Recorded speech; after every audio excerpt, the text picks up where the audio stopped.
Hi, it's Simon here, and just before we get into the episode, we really need your help with something.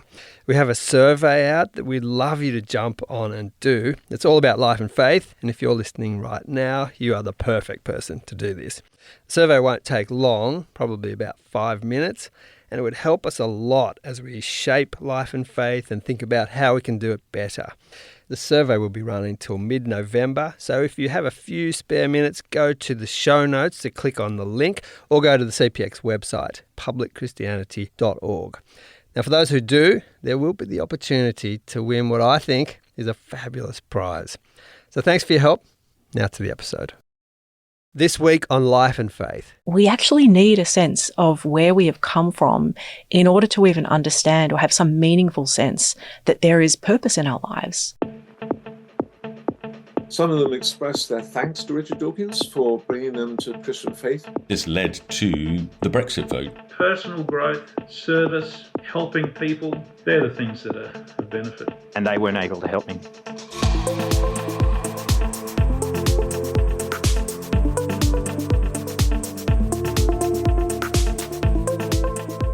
Welcome to Life and Faith from CPX. I'm Simon Smart. One of the most popular podcasts in the world today is The Rest is History. It's one of my favourites, and I love recommending it to people. And yet, history as a subject has declined in recent years. Less people are studying it at school and university, and according to my guest today, that is a serious concern.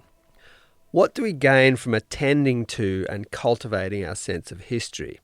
How might paying attention to the past, events and people help us to understand ourselves better and take our place in the world more effectively? And what do we lose when we lose a sense of the past and the complexities and nuances of distant and recent memory? Sarah Irving-Stonebraker is an Associate Professor of History and Western Civilization at the Australian Catholic University. She received her PhD in History from the University of Cambridge and held a junior research fellowship at the University of Oxford. Her latest book is Priests of History, Stewarding the Past in an Ahistoric Age. She came into the studio to talk about it. Sarah, great to have you back on Life and Faith. Thanks for coming. It's great to be back, Simon. Thanks for having me. Now, you have been, of course, a student and then a professor of history. You obviously love it and think it's important. How do you go about making the case that we should be interested in history, either as a student or just out of interest? I feel like, the funny thing is, I feel like I have to make the case more and more these days, whereas I think even a decade ago, we actually lived in a time where it was kind of self-evident that we ought to understand like where we came from and also where like other civilizations and societies have come from.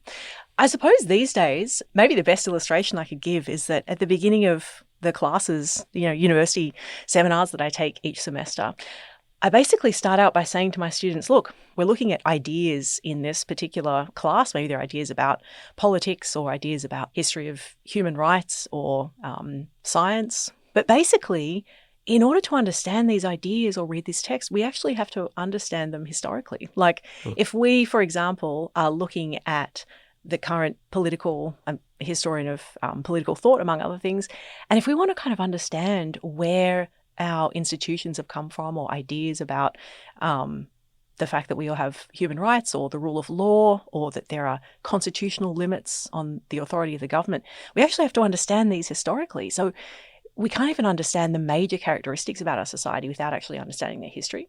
And I guess the thing that I add to that is that the fascinating thing about all of this is that when we dig into the past, we find out that it's far stranger and far more fascinating than you'll realize. Yeah, and you were captured as a little girl with all of this. How did that happen? Yeah, well, basically, I was taken on a trip to England when I was about 8, and I had my 9th birthday there. And my family were really into history. My dad was a historian. And of course, in England, I mean, what surrounds you but medieval villages and castles and the ruins of monasteries? And so I basically spent this really formative time in my childhood when, kids are so imaginative and they're reading literature as well. I remember going to Warwick Castle, for example, and just being absolutely captivated by actually the medieval world. And we visited towns old enough to be in the Doomsday Book of William the Conqueror, so like 1066 kind of thing. And I remember just kind of thinking, this is so incredible and strange and other to me that I was captivated by it. Now, you have concerns that people are abandoning the study of history, and the statistics indicate at school and university that might be the case, right? Yeah, increasingly history has basically plummeted as like the choice of major. That's, data coming out all across the Western world about that. But, I think this kind of points to something a little deeper about our society, which is that we're fundamentally living in a very like rootless and disconnected age. This really struck me when I've been having conversations with, students, so my undergraduate university students, right? So they're sort of like early 20s. And I've been doing this for a while. And the thing that they say more than ever at the moment is that they just kind of feel like disconnected and rootless. And, a lot of the answer to that question is, people increasingly digital age, we're kind of disconnected from communities. But increasingly what's evident to me is that there is a deeper thing culturally going on here with relation to the past, which is, I think also as a culture, we're fundamentally disconnected from history. What I mean by that is that we, when we think about, or when I ask my students, for example, what's life all about? What is the good life? And they basically say it's about finding and being your true self, right? Like our lives are basically projects of like self-creation. Yeah. But the past is kind of irrelevant to that. So we're like living in this culture, which I don't think we really know why history might matter and why it can actually help us. It's a big challenge for someone like you to keep talking about this and writing about it, and you're doing it really well. Now, you have an explanation for what history is in your book. You say this: in its broadest sense, history is humanity's attempt to make sense of the past and of time itself. And in doing so, history seeks to give us a way of approaching the future. History lies at the heart of who human beings think they are, where they've come from, and where, if anywhere, they think they're going. Now, this sounds like an essential orienting thing to me. Yeah. And you're trying to tell this story. Yeah, that's right. And, the interesting thing about this is that sometimes we tend to just think that history is an academic discipline. But actually, I think, and I would even encourage people to think of history as not just something that is an academic discipline, but that is something that is part of who we are as human beings, both like individually, obviously, but also collectively. We actually need a sense of where we have come from in order to even understand or have some meaningful sense that there is purpose in our lives. Like, unless we understand individually and as a society who we are in time, then we actually have no enduring sense that we have a past, a present, or a future. Now, you talk in your book, and this is a big part of what you're arguing, is that we are living in an ahistorical age. Now, what do you mean by that, and why are you so concerned about it? Yeah.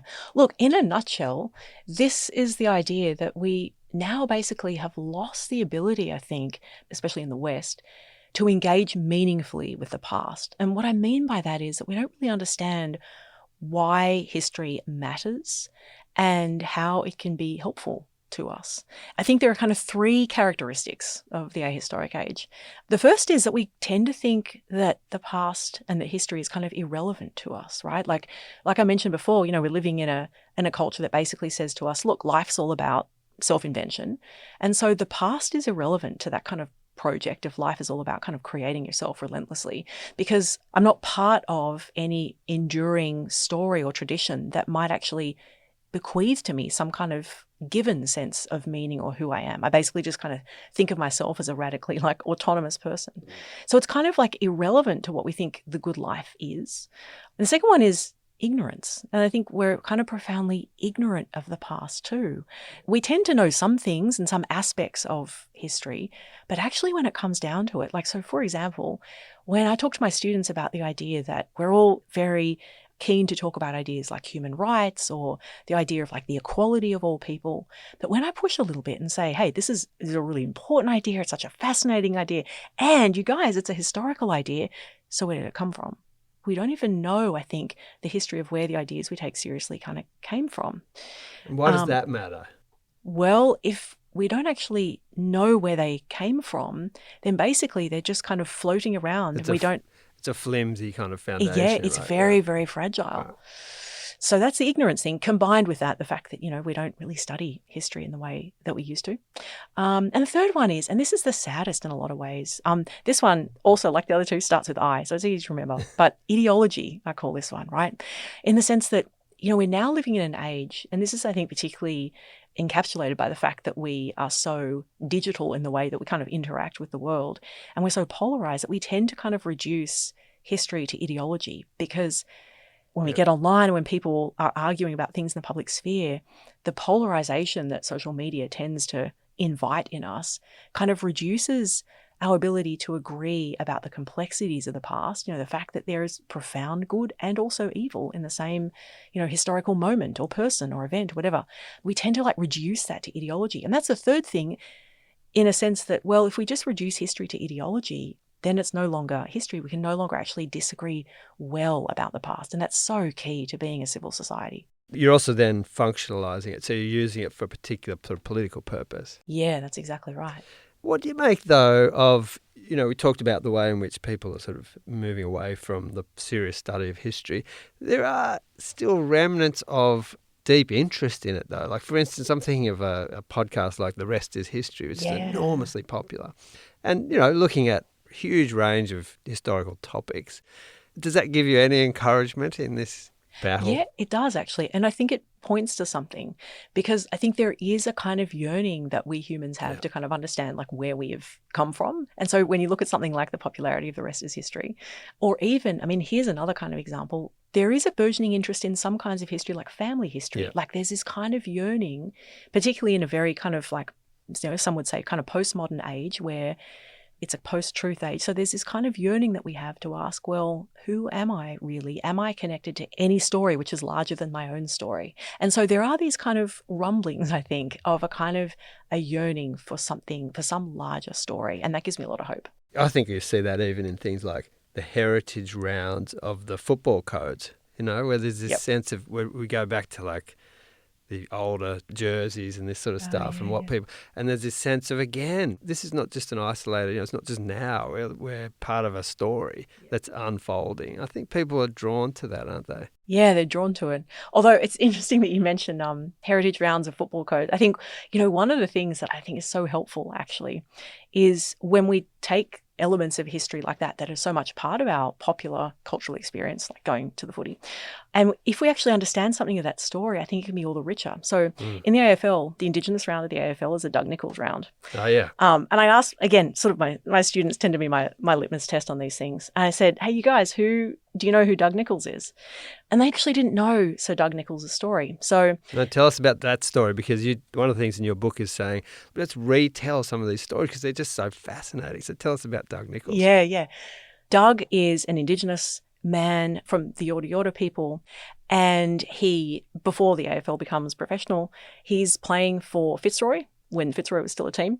And one day he's playing an away game in Perth, and the newspaper, so the West Australian, tells the story that on the Sunday morning, he goes into the local church and basically starts telling his own story, actually.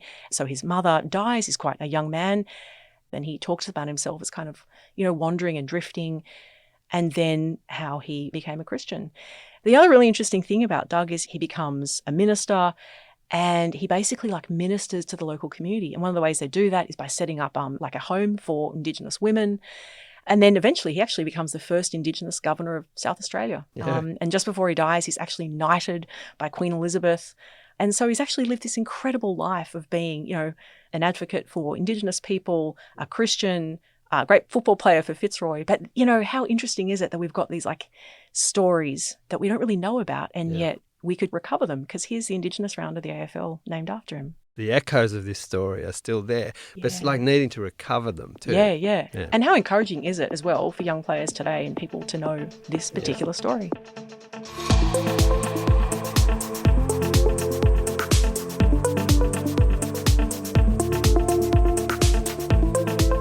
You're listening to Life and Faith, and I'm speaking with historian Sarah Irving-Stonebraker about her new book, Priests of History.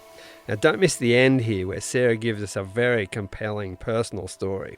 But before we get to that, I'm wanting us to go into the classroom with Sarah, so to speak, and have her talk about some big epoch-shifting moments in history. So I asked her to give us some broad characteristics of the West in pre-modern times, then modern, then the postmodern era, as these frame so much of what she writes about. So this will be helpful, I think. Here's Sarah's take on that.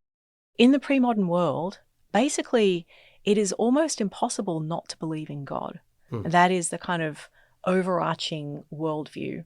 And it is a world which is kind of thoroughly infused with an understanding that there is a kind of spiritual reality. Yeah, an enchanted world. It's an enchanted world. And it is a world in which all of the kind of hierarchies, political hierarchies to the hierarchies in family, it's kind of like macrocosm, microcosm idea, that they all reflect some kind of divine truth. And so basically everything is understood in kind of a reference to the divine ordering of God. And then the modern world. Okay, so the modern world, we could basically kind of date this. We're not talking in big generalizations. We're painting with large brushstrokes, as it were. Are. Okay, so basically with the Industrial Revolution, so late 18th century, you kind of have a move into what's called modernity. And I guess broadly speaking, you could characterize it by saying that here is an attempt, a kind of bold claim that you could understand the world without reference to God and without reference to his like transcendent ordering of the world. So like in the Enlightenment, for example, they come up with all these different ways of understanding the laws that govern the world, but try to remove God from the picture. So it's full of progress, and gradually, there's that beautiful line in Arnold's poem that the sea of faith was retreating from the world's shore. There's a kind of process of secularization too, which some solid historians have kind of identified as that period. And moving into the postmodern period. Yeah. What's some things that characterize that? Yeah, there's a kind of sense, I think, in the postmodern, so, really from the late 20th century onwards, that now all of those kind of ambitious projects of the Enlightenment and progress, these other stories have kind of failed or come to an end. And so there's this broad kind of questioning. It's almost sort of a disillusionment. A kind of post-truth world. Yeah. In which we're kind of going to kind of relativize truth. But at the same time, this then opens up all kinds of possibilities where people are kind of yearning for stories. They're yearning to kind of re-enchant the world. They're yearning for some kind of meaning and grounding for truth. Now, why is late modernity so ill-suited to thoughtful engagement with history? Well, gosh, okay. So there are probably a number of reasons for this. But probably the best way to describe it is that in late modernity, and particularly, in the last decade or so, when we've seen the kind of takeoff of digital culture, which characterizes how we engage with one another in public discourse now, we don't have any longer any kind of shared sense that there is a series of principles or ideas about the world that are common and that we can use as a basis to agree with one another on. And so if everyone's got their own truth, as it were, then it basically reduces any kind of meaningful discussion about ethics or about politics or about history to a kind of emotivism where it's basically like, I feel this and this is my experience, but we can't appeal to anything greater than that. Yeah, and that makes it very challenging for even introducing the idea that history is going to matter in my life. Yeah, that's right. Now, you reckon that this ahistorical age ramps up big time from about 2010, and of course social media has been a big factor in exacerbating this challenge. Yeah, I think it does. Not least because it basically invites a kind of very superficial engagement with time. Because when you think about it, the way that people spend their lives on social media is to constantly produce more and more posts. Like it's just constant content creation. I mean, you even see that in, the classic 24-hour news cycle. There's just this like relentless, very rapid creation of more and more information. So there's never any kind of way of making sense of larger narratives and larger stories. And at the same time, there's such an abundance of information and such a kind of mistrust in this like post-truth age of where information comes from that you now have generations of school kids coming through and they just don't even know what truth is or where to find truth. And of course, in history, there is actually empirical evidence. We do actually weigh up testimony about the past. There is actually truth. We're trying to deal with truth. And so it makes it very hard in that kind of context. Sure does. And people have good reason to be cynical about information that they're coming across, don't they now? Yeah, they do, for all kinds of reasons, yeah.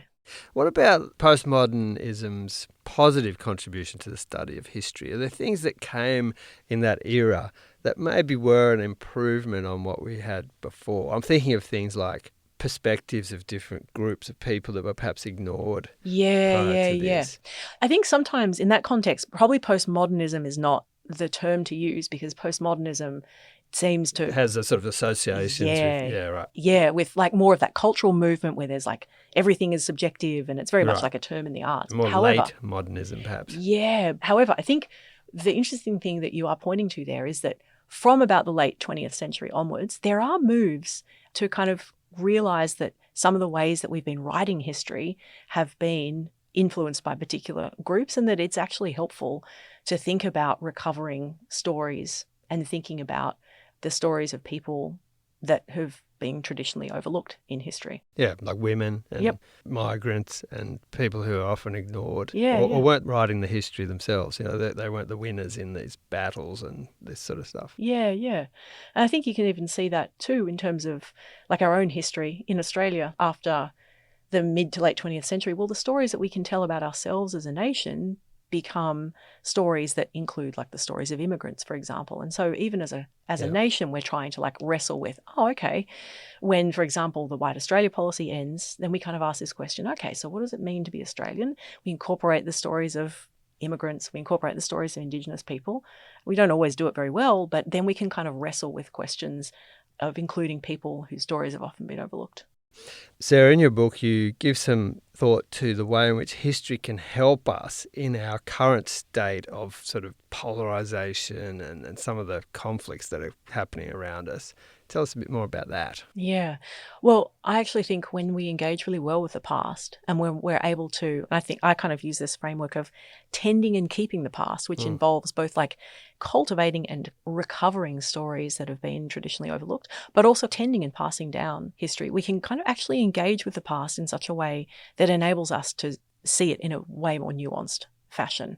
And actually, when we do that well, it kind of trains us to have the kind of humility and the empathy actually to be able to engage with history well. So, for example, one of the things I really find helpful kind of talking about with a lot of my students is some of the complexities of early in the British Empire.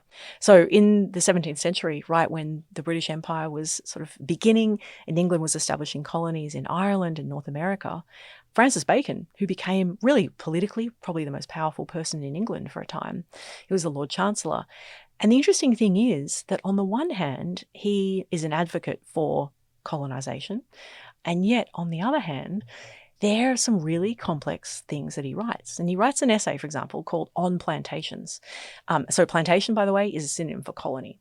And in his essay on plantations, he writes, "I like a plantation in a pure soil, that is, where people are not displanted to the end to plant in others, for else it is an extirpation rather than a plantation." Now, I remember when I first read that, and I was really just struck by this and taken aback, because it basically compels us to realise that somebody who we might so easily today be tempted to kind of just reduce to ideological advocate for colonisation, therefore kind of dismiss or cancel, actually this is far more nuanced, and that somebody is involved in this project yet also has profound misgivings about how English colonisation is conducted. And so, for example, Bacon is really adamant that British laws ought to be extended to subjects in Ireland and the Irish plantations. And one of the reasons why I think this kind of a story is so helpful when I think about it and talk about it with students is I say, like, gosh, doesn't it help us actually engage really well with the complexities of history? Because today in our world of either cancelling or celebrating, we basically are compelled to view history as either black or white, where we cancel or we celebrate, and there's no in between. And we can't kind of disagree well, or we can't realise that there are people with complexities in the past, ethically speaking, morally speaking, and yet here's Bacon, and what do we make of him? And so for a while they'll kind of wrestle through that, and it really helps us, I think, to deal with history well, even in our own time. It helps us actually have civilised conversations. No, absolutely. That's a great example where you're having to wrestle with some things that you might think were regrettable aspects of a person's character, and then some other really good parts. And that's the human experience, isn't it? And so surely if we're able, history students or people who love history who are able to wrestle with those things, surely are able to then see that in their contemporary world as well, where they'll be able to recognise in the people around them, maybe in themselves, that they have some of these different aspects of their character. Yeah, that's exactly right. And probably one of the other great illustrations, a couple of weeks ago, had a class on where we basically looked at slavery and looked at the American Civil War.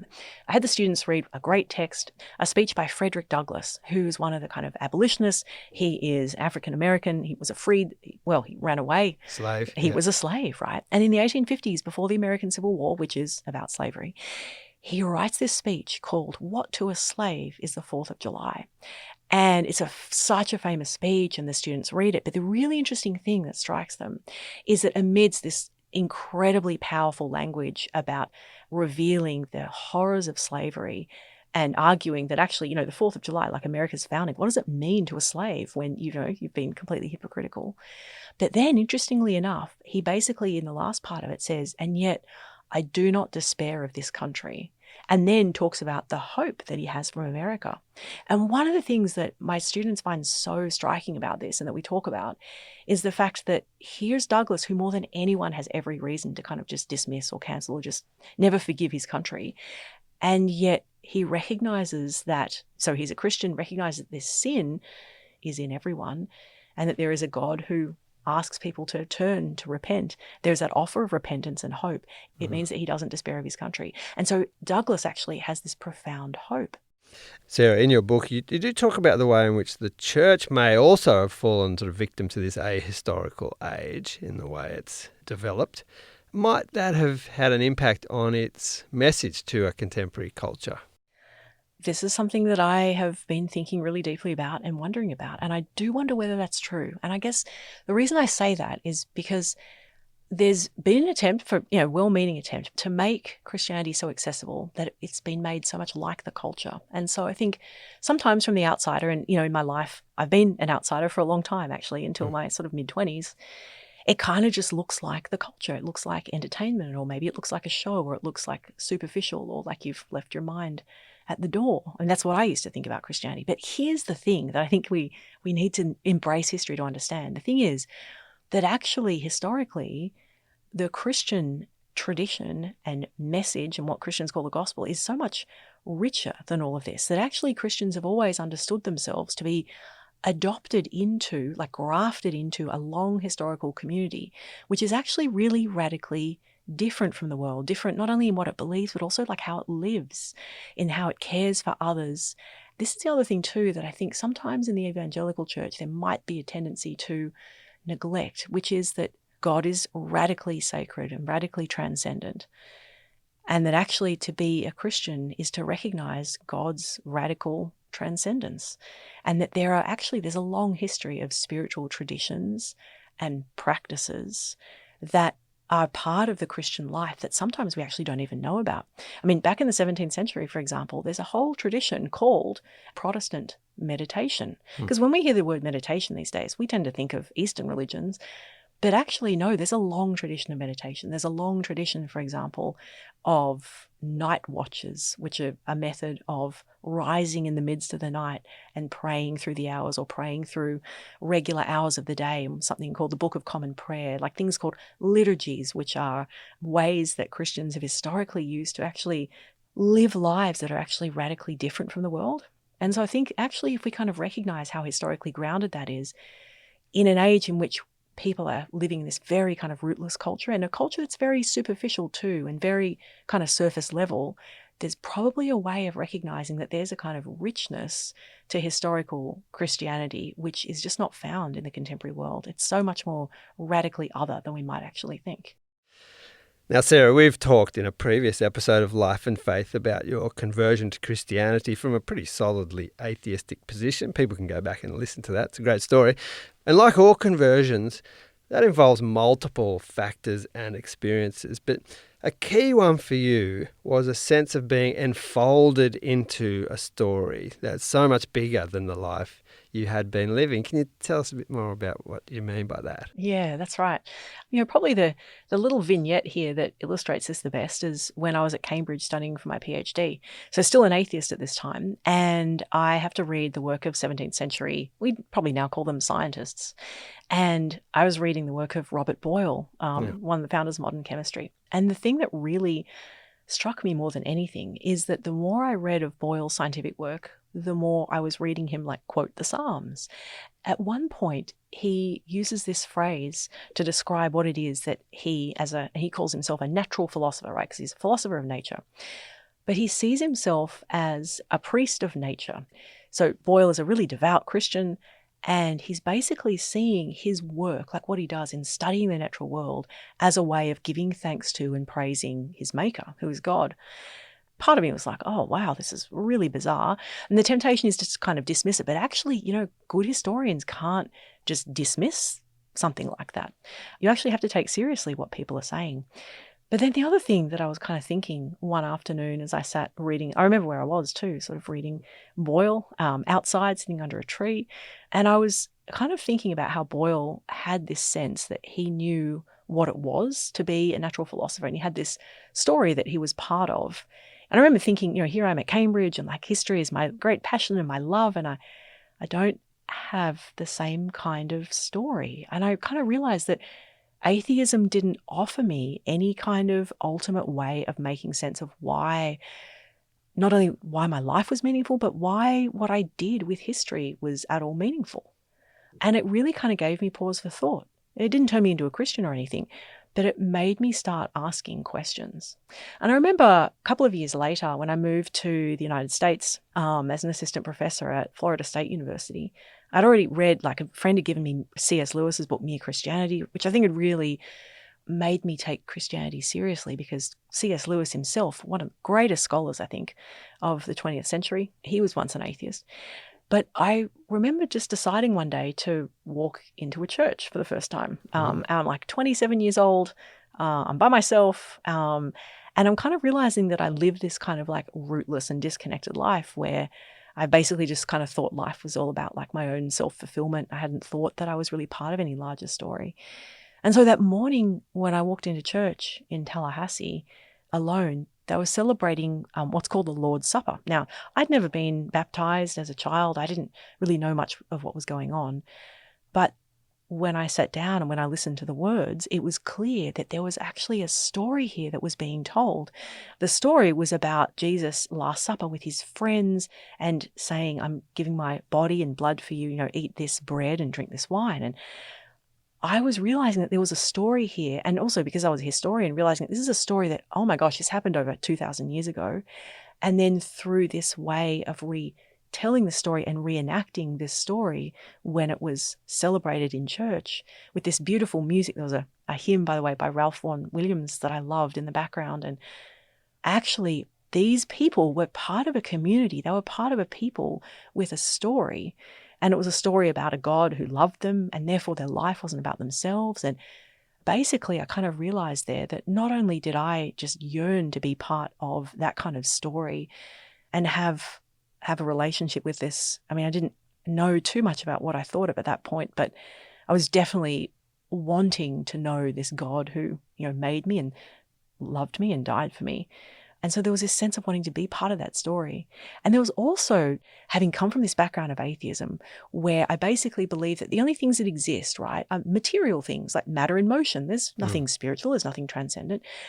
And yet here in the Lord's Supper, in a church, I realized that there was actually that which was transcendent. And I was yearning to know God. So lovely, that story, because it encapsulates so much of what we've been talking about today. And it's funny how you can remember the details, like the hymn that was playing, this sort of thing, your historian's eye for detail, and within your own story that you then sense was bringing you into a much larger story. And that was a compelling thing for you in the end. Yeah, that's right. And, in the years since becoming a Christian, you learn and you grow so much. But one of the things that's become more and more apparent to me as I try to think really carefully about my historical work and also my faith is that actually Christians have this incredible story, right? Because as a Christian, you're adopted into God's people, and that invitation is open to every language group and tribe and nation, Jew or Greek, male and female, slave or free. There are words that are used in the Bible. This incredible story. And that is actually the kind of ultimate story. And realizing that actually there is a givenness to this story, that this story actually provides a sense of stability and grounding and therefore hope in a profoundly rootless age.